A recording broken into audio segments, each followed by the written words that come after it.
Good morning. This is Kim Blaylock with SDG Bible Study. That's the SOLI DEO GLORIA Bible Study coming to you on this Thursday morning, February the 20th, 2025. Snowy day, snowy morning here this morning in the Carolinas, and we had some weather yesterday, uh, and just thankful for everything that God does, even in having storehouses of snow to show us from time to time. I'm thankful to be reading God's Word this morning. We're going to be continuing in the Everyday Gospel, a daily devotional by Paul David Tripp. We're going to be in the biblical text this morning. We're going to be in Numbers 21 and 22. So join me as we read God's Word together this morning.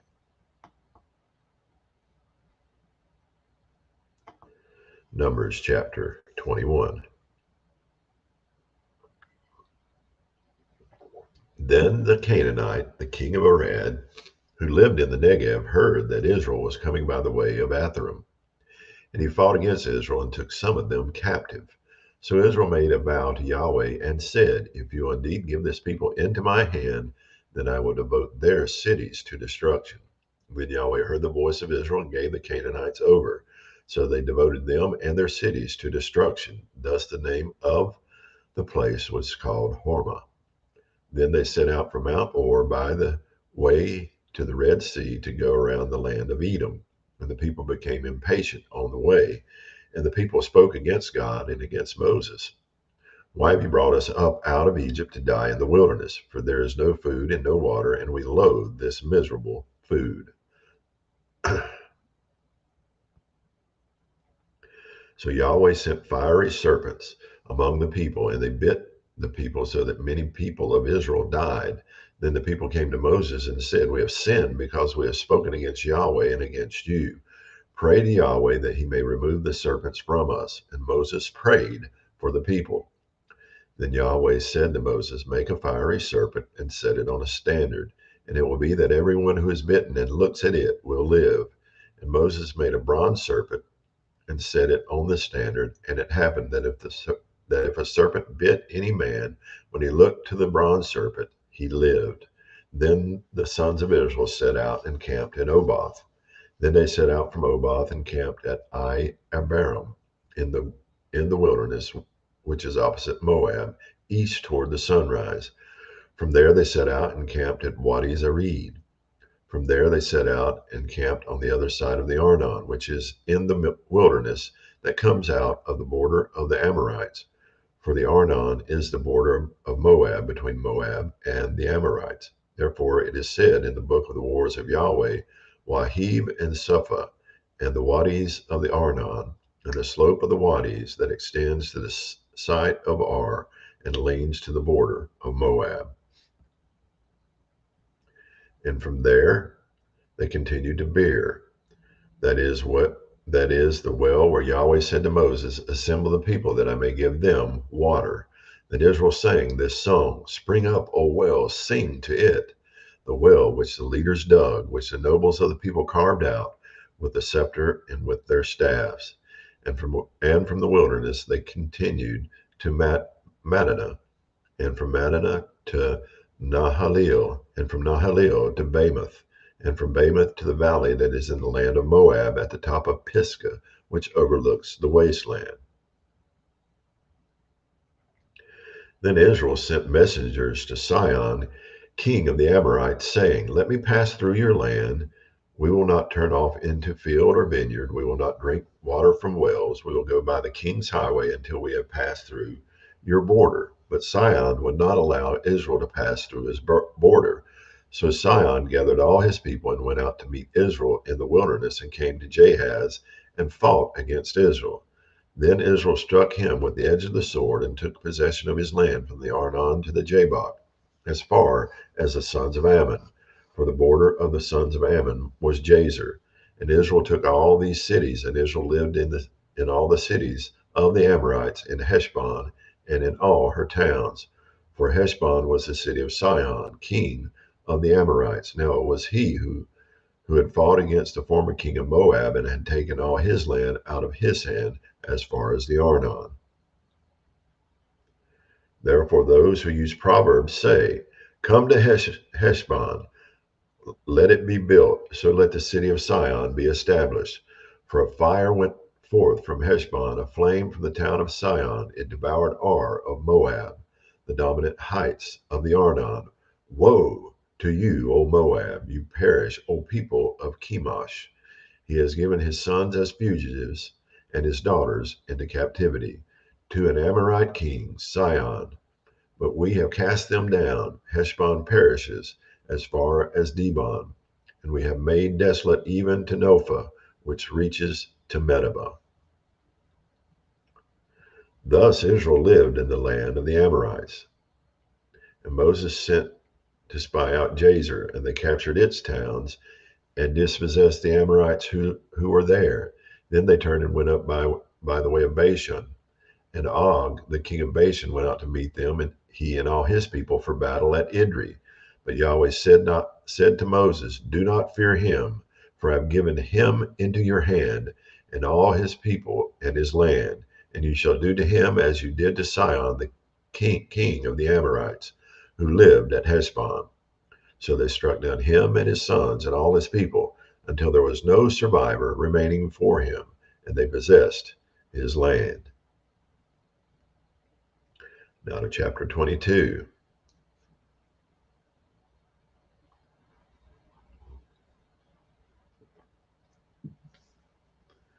Then the sons of Israel set out and camped in the plains of Moab beyond the Jordan, opposite Jericho. And Balak the son of Zippor saw all that Israel had done to the Amorites. So Moab was in great fear because of the people, for they were numerous, and Moab was in dread of the sons of Israel. Then Moab said to the elders of Midian, now this assembly will lick up all that is around us, as the ox licks up the grass of the field. And Balak the son of Zippor was king of Moab at that time. So he sent messengers to Balaam the son of Beor at Pethor, which is near the river, in the land of the sons of his people, to call him, saying, behold, a people came out of Egypt. Behold, they cover the surface of the land, and they are settled opposite me. So now please come, curse this people for me, since they are too mighty for me. Perhaps I may be able to strike them down and drive them out of the land. For I know that he whom you bless is blessed, and he whom you curse is cursed.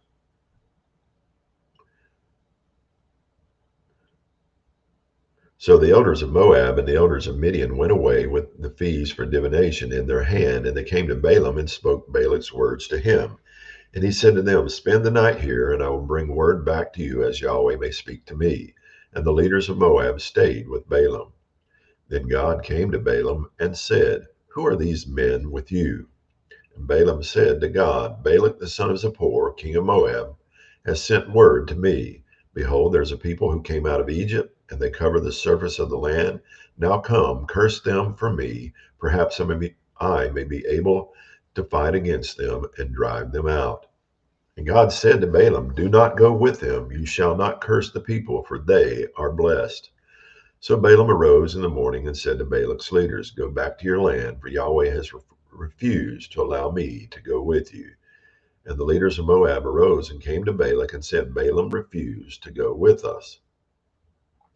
Then Balak again sent leaders more numerous and more honorable than the former. And they came to Balaam and said to him, thus says Balak, the son of Zippor, let nothing, I beg you, withhold you from coming to me. For I will indeed honor you richly, and I will do whatever you say to me. Please come then, curse this people for me. And Balaam replied to the servants of Balak, Though Balak were to give me his house full of silver and gold, I could not do anything, either small or great, to trespass the command of Yahweh my God. So now please, you also stay here tonight, and I will know what else Yahweh will speak to me. And God came to Balaam at night and said to him, if the men have come to call you, rise up and go with them, but only the word which I speak to you shall you do. So Balaam arose in the morning and saddled his donkey and went with the leaders of Moab. But God was angry because he was going, so the angel of Yahweh took his stand in the way as an adversary against him. Now he was riding on his donkey, and his two young men were with him. Then the donkey saw the angel of Yahweh standing in the way with his drawn sword in his hand. And the donkey turned off from the way and went into the field. So Balaam struck the donkey to turn it back into the way. Then the angel of Yahweh stood in a narrow path of the vineyards with a wall on this side and a wall on that side. And the donkey saw the angel of Yahweh and pressed itself to the wall and pressed Balaam's foot against the wall. So he struck it again. And the angel of Yahweh passed on ahead and stood in a narrow place where there was no way to turn to the right hand or to the left. Then the donkey saw the angel of Yahweh and laid down under Balaam. So Balaam was very angry and struck the donkey with his stick. And Yahweh opened the mouth of the donkey and it said to Balaam, "What have I done to you that you have struck me these 3 times?" Then Balaam said to the donkey, "Because you have made a mockery of me. If there had been a sword in my hand, I would have killed you by now." And the donkey said to Balaam, "Am I not your donkey on which you have ridden all your life to this day? Have I ever been accustomed to do so to you?" And he said, "No." Then Yahweh opened the eyes of Balaam. He saw the angel of Yahweh standing in the way with his drawn sword in his hand, and he bowed his head down and prostrated himself to the ground. And the angel of Yahweh said to him, "Why have you struck your donkey these 3 times? Behold, I have come out as an adversary because your way was contrary to me. The donkey saw me and turned aside from me these 3 times. If it had not turned aside from me, I would have surely killed you just now and let it live." And Balaam said to the angel of Yahweh, "I have sinned, for I did not know that you were standing in the way against me. So now, if it is evil in your sight, I will turn back." But the angel of Yahweh said to Balaam, "Go with the men, but you shall speak only the word which I tell you." So Balaam went along with the leaders of Balak. Then Balak heard that Balaam was coming and went out to meet him at the city of Moab, which is on the Arnon border, at the end of the border. Then Balak said to Balaam, "Did I not urgently send to you to call you? Why did you not come to me? Am I indeed unable to honor you?" So Balaam said to Balak, "Behold, I have come now to you. Am I able to speak anything at all? The word that God puts in my mouth, that I shall speak." And Balaam went with Balak, and they came to Kiriath Huzoth. And Balak sacrificed oxen and sheep, and sent some to Balaam and the leaders who were with him.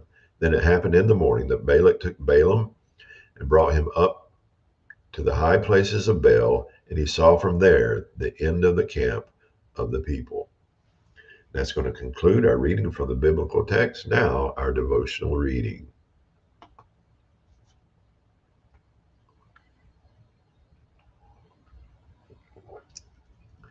God, the righteous judge, is also a gracious redeemer. Because sin exists and leads to death, both judgment and atonement are necessary.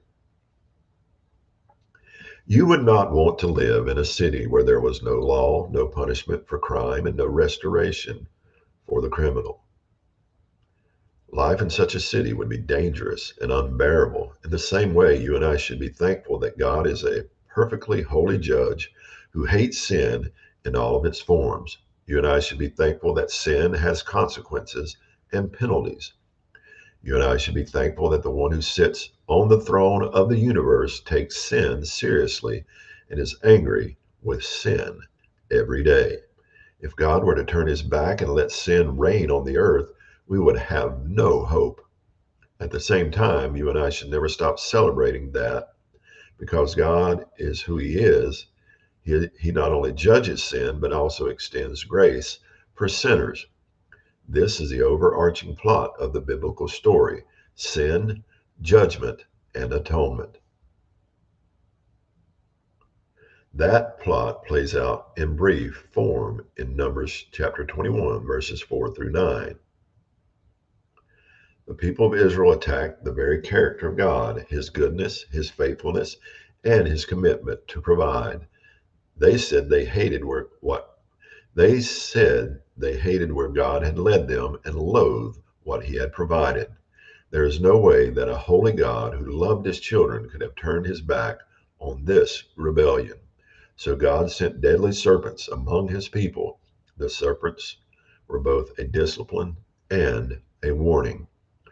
But God was not done. He had no intention of wiping out his children. As he disciplined them in righteous anger, he remembered his covenant to them and provided for them a way of escape. He commanded Moses to put a bronze serpent on a pole. Those who looked upon it would live. Here again is the great plot of the biblical narrative: sin, judgment, and atonement. But here also is a foreshadowing of where the biblical story is headed. There would be another tree. Nailed to it was not a serpent, but the Son of God. He hung there as an atoning sacrifice for my sins and yours. John chapter 3, verses 14 and 15. We too have questioned God's goodness. At times we have loathed what he has provided. We have rebelled against his authority, choosing to follow our own way. We have looked back longingly at the idols that once enslaved us.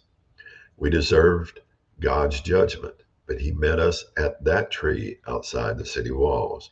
His anger with sin and his grace toward the sinner drove Jesus to the cross. Because of God's unrelenting anger with sin and because of the magnitude of his grace, there will be a day when sin will be no more. There will be no more rebellion. There will be no more questions of his goodness. There will be no more challenges to his authority. And we will be with him in a place of complete peace and righteousness forever.